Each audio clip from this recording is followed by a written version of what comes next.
अगर आप चाहते हैं कृष कुमार ऑफिशियल को सबसे पहले गाना सुनने के लिए तो लाल बटन को दबा के चैनल को सब्सक्राइब कीजिए और बेल आइकन को दबा। आगे गोहरे गोहरे गाल गई गोरकी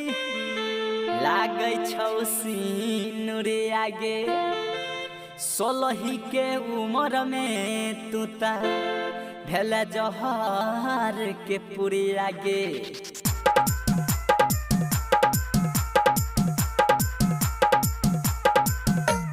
डीजे कंचन राज मुजफ्फरपुर।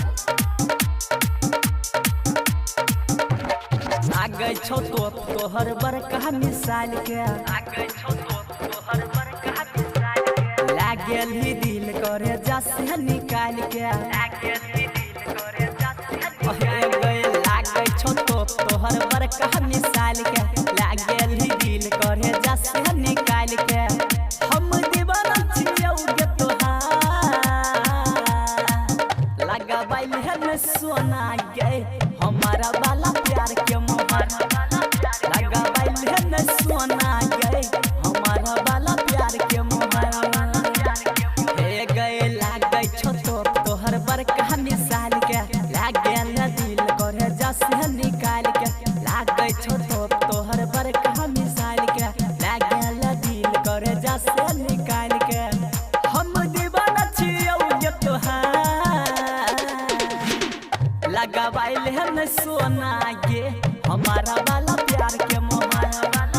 लगाबाइल है न सोना गे हमारा वाला प्यार के मोहर लागे छो तोहर बड़का मिसाल के। अगर आप चाहते हैं कृष कुमार ऑफिशियल को सबसे पहले गाना सुनने के लिए तो लाल बटन को दबा के चैनल को सब्सक्राइब कीजिए और बेल आइकन को दबाना ना भूलिए। ताजमहल के जैसन जवानी दिल में छपल चेहरा नूरानी दिल में छपल चेहरा हे गई गाल सिनुरिया देखी के तोहर गिरौ दिया से ठोपे ठोप पानी गिरौ दिया से ठोपे ठोप पानी ताजमहल के जैसन जवानी दिल में छपल चेहरा नूरानी गाल सिनुरिया देखी के तोहर गिरौ दिया से ठोपे ठोप पानी मॉडल छही छौरी तो यही काल के मॉडल छही छौरी तो यही काल के लागल ही दिल करे जसे निकाल के मॉडल छही छौरी तो यही काल के हम दीवाना छियौ गे तोहार लगाबाइल है न सोना गे हमारा वाला प्यार के मोहर लगाबाइल है न सोना गे हमारा वाला प्यार के मोहर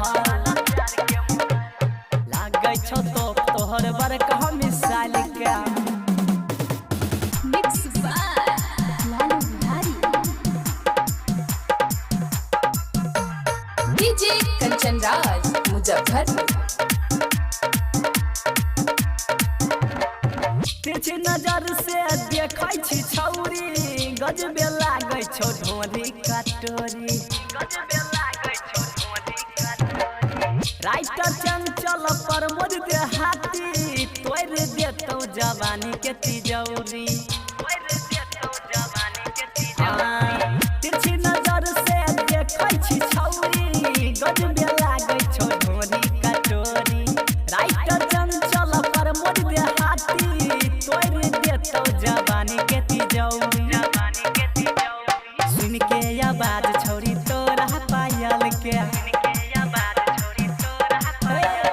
लागल दिल करे जसे निकाल के सुन के आवाज छौरी तोरा पायल के हम दीवाना छियौ गे तोहार लगाबाइल है न सोना गे हमारा वाला प्यार के मोहर लगाबाइल है न सोना